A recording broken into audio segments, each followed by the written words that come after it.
We are with our camera, and we're gonna, if we don't throw it away, we're gonna load some film in it. We're gonna move the latch here. You know, I've mentioned the DX coding things. We've got some sensors over here too.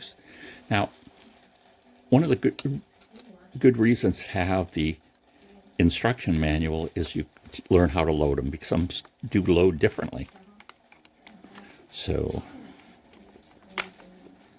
that's going to go in. And with this, it says that you, notice there's no gear track along here. You're going to bring this up to the orange mark. There. Now it's going to hit some of those sprocket holes. And then we're going to close the camera.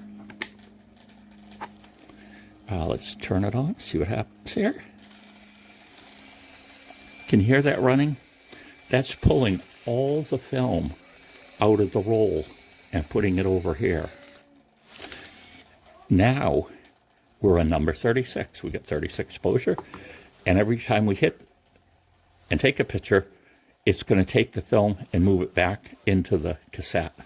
Now this is, well, honestly backwards from the way most cameras worked. Usually your film would be here, and as you took a picture, it would wind up over here. You know, and then when you were reloading, you would have that longer, whether you had a motor drive or you had a hand thing doing it, it would all have to be wound back in. With this system, once we get to 1, the film's essentially all going to be back in the film cassette. So that's just something different. And like, why do they do that? Well, there could be some advantages for doing that, as far as, you know, you often think of people opening the backs of the cameras. So if most of your exposures are in the film can already, you're just going to lose, you know, the image probably that's in here. Of course, you're going to ruin the rest of the film, but with the camera going the other way, all the exposures are wound around here. So if you open a camera, you end up damaging maybe all of those and not damaging the unused film. So that seems logical to me, that you would want to have it operate this way rather than the other way. Now, there was a Konica design that they didn't put into their rangefinder that they were thinking of, and it had a really silent drive. And so the camera could work without you hearing much of noises from it at all. But it did wind the film up at the end. Well, what they tried but didn't decide to do in the final product was it skipped a frame. It would take a picture, skip a frame, take a picture.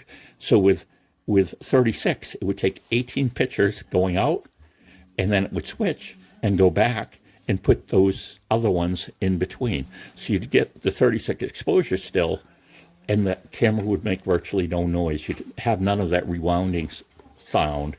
Now, I guess that sounds cool, but perhaps they decided that it was more important for the film images to be in the correct sequence when all was said and done, and they decided not to go ahead with that.